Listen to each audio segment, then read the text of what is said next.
اس کی کیا وجہ ہے؟ قرآن مجید نے دیکھو اتنے پیارے انداز سے آدمی غیر کے پاس جائے کیوں، غیر کے پاس جائے کیوں، مانگے کیوں؟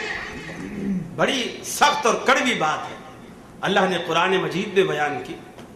قرآن مجید میں فرمایا لا تنکحوا المشرکات، کہ یہ جو مشرک عورتیں ہیں ان سے فرمایا نکاح نہ کرو، مگر یا مومن مرد جو ہے وہ مشرک عورت سے نکاح نہ کرے، اور مشرک مرد جو ہے وہ مومن عورت سے نکاح نہ کرے، وہ نکاح کرے تو یا فرمایا زانیہ عورت سے کرے یا مشرکہ عورت سے،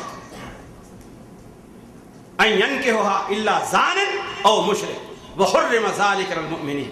اسی طرح اگر عورت مومنہ ہے وہ مشرک مرد سے یا زانی مرد سے نکاح نہ کرے، بلکہ اگر مشرکہ عورت ہے تو یا تو زانی مرد سے نکاح کرے یا مشرک مرد سے نکاح کرے۔ یہ تقسیم اللہ نے کیوں کی؟ مشرک اور شرک اور زنا کو ایک جگہ کیوں رکھا؟ حالانکہ دو الگ الگ گناہ، شرک الگ گناہ ہے، زنا الگ گناہ ہے، لیکن اللہ نے ایک جگہ کیوں رکھا؟ ایک جگہ کیوں رکھا؟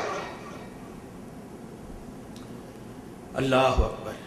مشرک کا اپنا حقیقی رب موجود ہوتا ہے، اور اس حقیقی رب کے ہوتے ہوئے غیر کے دروازے پر جاتا ہے جس کے دروازے پر جانے کا اس کا حق نہیں بنتا، اور اپنی ضرورتیں غیر کے دروازے سے پوری کرنا چاہتا ہے، اور یہی زانیہ عورت یا زانیہ مرد کرتا ہے کہ نکاح ہوتے ہوئے اس زانیہ عورت کا اپنا خامد موجود ہوتا ہے جو جائز حق ہے، اس جائز حق کے ہوتے ہوئے ناجائز حق کی طرف جاتی ہے، غیر کے دروازے پر جاتی ہے اور اپنی وہ ضرورت غیر کے دروازے پر پوری کرتی ہے۔ اللہ رب العالمین نے دونوں میں یہ وصف مماثل پایا، اور اسی لیے ان کو ایک ہی سی کیٹیگری میں دونوں کو رکھا کہ فرمایا یہ یا تو زانی مرد سے نکاح کرے یا پھر مشرک مرد سے نکاح کرے، اور مومنوں پر یہ حرام۔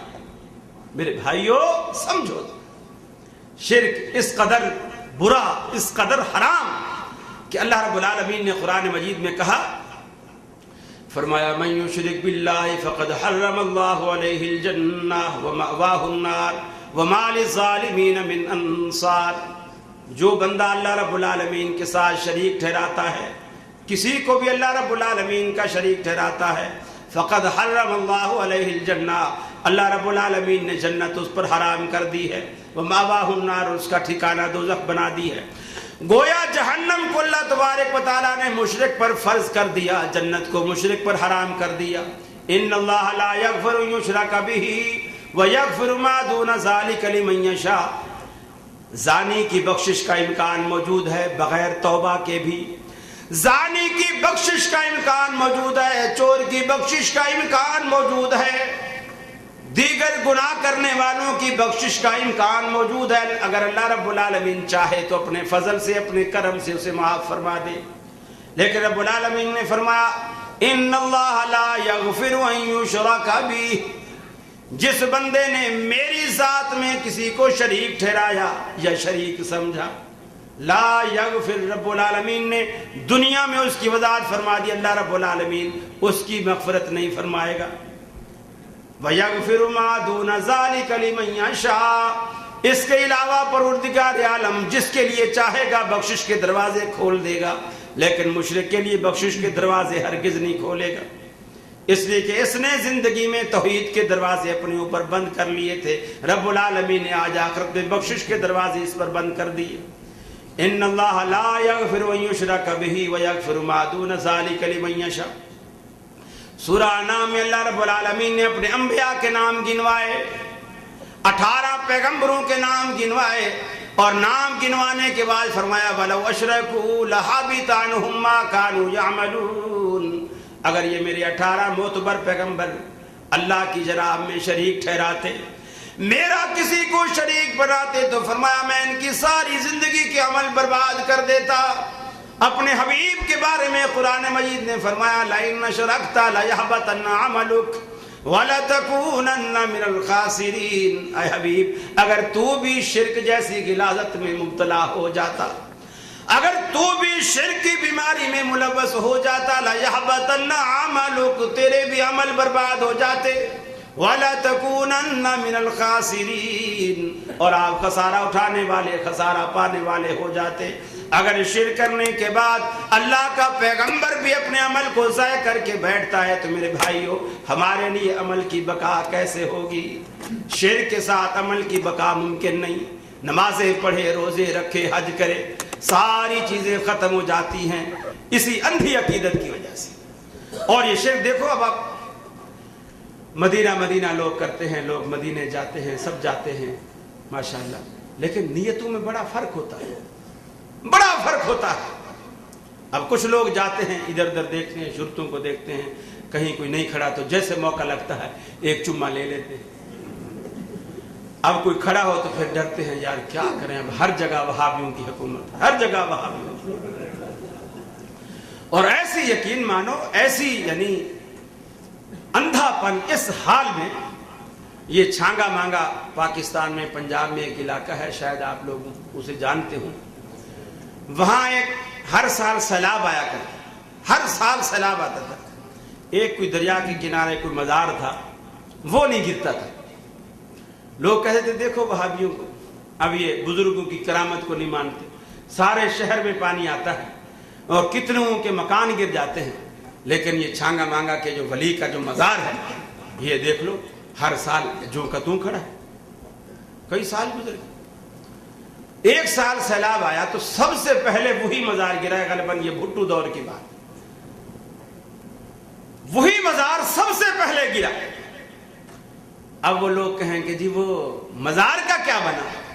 کہیں یار کیا بتائے، اس سال تو بالکل کوئی وہابی قسم کا سیلاب، سیلاب بھی وہابی قسم کا ہے، سب سے پہلے اس نے آ کر کے مزار کو گرا۔ اس قدر جہالت ہے، اس قدر جہالت ہے کہ آدمی حیران رہ جائے کہ یہ کہہ کیا رہے ہیں، کر کیا رہے ہیں۔ حالانکہ ہمارا ایک رب ہے، ایک داتا ہے، وہ زندہ ہے، وہ سنتا ہے، وہ دیکھتا ہے، وہ پکڑتا ہے، وہ بخشتا ہے، وہ نوازتا ہے، وہ چھینتا ہے، وہ دیتا ہے، سب کچھ کا اختیار ہے اسے۔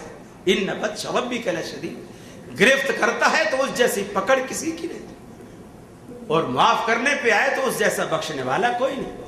ایسے رب کو چھوڑ کر آدمی ادھر ادھر منہ مارے کیوں؟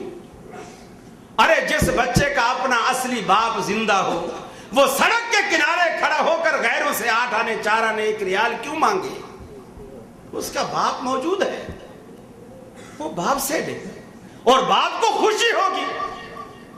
اور اگر باپ اس کو اس طرح مانگتے ہوئے دیکھ لے، اگر وہ غیرت والا ہے تو اس کو غیرت سے زمین میں گڑ جانا چاہیے کہ میرے بیٹے نے میری ناک کٹوا دی۔ لیکن ناک تو جب کٹے گی نا کہ جب ناک ہو، اور ناک ہو ہی نہیں تو پھر کٹے گی کیا؟ پھر کٹے گی کیا؟ مشرک کی ناک نہیں ہوتی، مشرک کی ناک نہیں ہوتی۔ یہ میرا اجتہاد نہیں، اللہ کا قرآن کہتا ہے وَلِلَّهِ الْعِزَّةُ وَلِرَسُولِهِ وَلِلْمُؤْمِنِينَ۔ ارے یہ عزت صرف 3 کا حق ہے، ایک اللہ کا، اس کے رسول کا، اور ان دونوں کو ماننے والے کا، چوتھے کی کوئی عزت نہیں۔ ان 3 کے سوا چوتھے کی کوئی عزت نہیں، یا اللہ کی عزت ہے، یا رسول کی عزت ہے، یا ان دونوں کو ماننے والے ایمان والوں کی عزت ہے، چوتھے کی کوئی عزت نہیں۔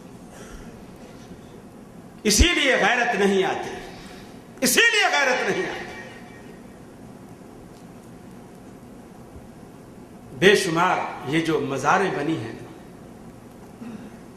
اور ان کی جو پوجا ہے، ان کی جو پرستش ہے، ان کے طواف ہیں جیسے اللہ کے گھر کے طواف ہوتے ہیں، ان کو چومنا ہے جیسے حجر اسود کو چوما جاتا ہے، ان کی مٹی کو کھا کے شفا سمجھا جاتا ہے، عرق گلاب، کئی من کے عرق گلاب سے انہیں دھویا جاتا ہے، سجادہ نشین، گدی نشین، مجاور جمع ہوتے ہیں ہر سال، جیسے بیت اللہ کا غلاف بدلا جاتا ہے ایسے وہاں چادریں بدلی جاتی ہیں، ہرے رنگ کی کڑھائی والی، پھر اس کے اوپر گلاب کے پھولوں کی چادریں چڑھائی جاتی ہیں، نہ معلوم کیا کچھ کیا جاتا ہے. کالے بکرے، سفید بکرے، کالی مرغیاں بیچاری پناہ مانگتے ہیں. یہاں کا تو مجھے پتہ نہیں، پاکستان